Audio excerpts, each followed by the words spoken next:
Welcome to our newest installment of A View from Legal Street, Help Us Help You Get Paid. It's a series of short videos on nuts and bolts strategies you can use to improve your chances of getting reimbursed by commercial insurance companies for the healthcare services that you have performed.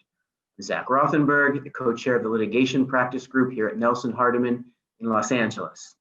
And we are lucky today to have with us Christina Khouie, my friend, and the founder of Behavioral Health Solutions, which focuses on primarily three areas of your behavioral health and substance abuse operations. The first is revenue cycle management, where she helps from patient and admission processes to verification of benefits, all the way through billing and collections. Business management, including business development and talent acquisition and recruiting, and clinical management, including clinical staff training and documentation of medical necessity. And it's that last topic that we're going to focus on today, documentation and medical necessity and how that relates to reimbursement. Welcome, Christina.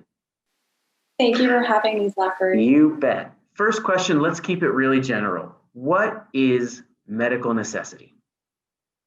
So this is a great question, and I get asked this very often. What is medical necessity? So when I think of medical necessity, it's a term that means medically necessary. So is the care being provided medically necessary? Meaning, is this care necessary for this patient to receive based upon their symptoms, how they're presenting, the interventions being provided? Can the patient be equally and effectively treated at a lower level of care, or do they need a step up to a higher level of care that is more costly for the insurance company and the provider to provide?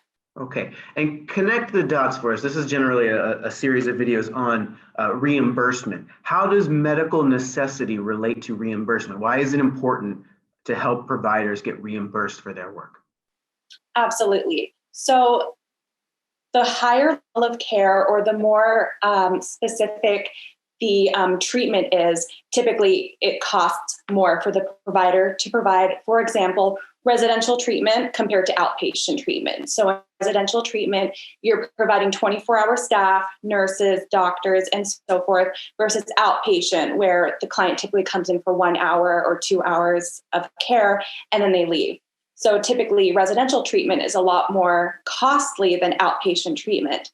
Therefore, you will have to show that that patient meets medical necessity for 24/7 monitoring when they could possibly treat it at a lower level of care. Understood. That's great. Thank you for that explanation. Can you give us some common problems or pitfalls that folks should be watching out for when it comes to documentation of medical necessity?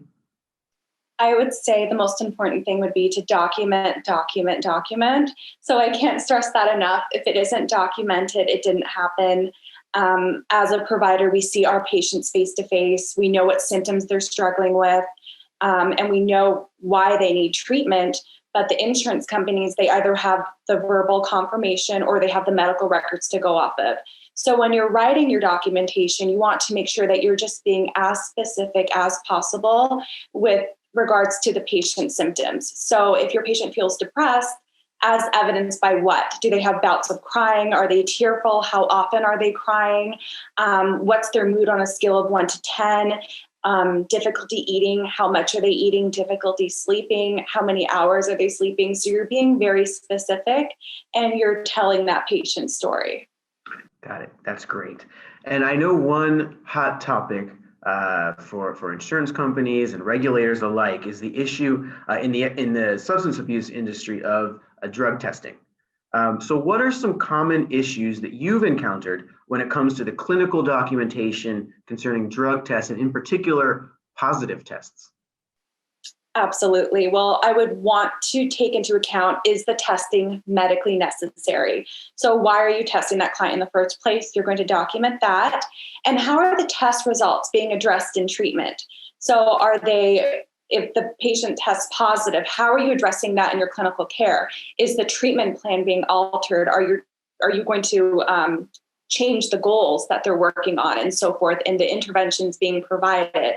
So you're definitely incorporating the results in the treatment plan and the treatment that you're providing to that patient, and you're also documenting how it's being addressed clinically with your patient. That's great. And I know you do a fair amount of sort of coaching of clinical staff on how to document and best practices for documentation. Can you give some advice to folks out there as they are working with their clinical team on how they can teach or coach or manage their clinical folks to document better? Of course, I would first say to definitely document. So complete your documentation, document on time.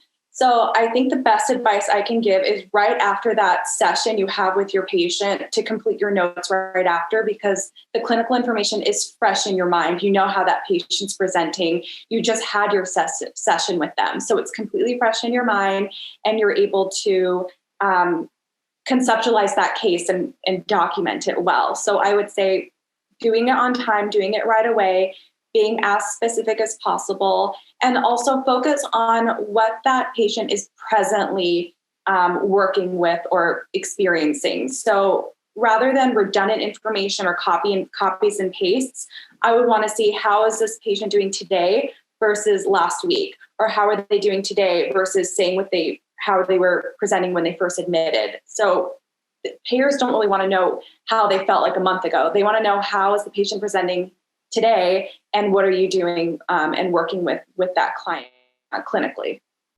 Fantastic. Christina, it was really great talking to you. I really appreciate all the insight and the advice, and we'll talk to you again real soon. Thank you. Thank you so much.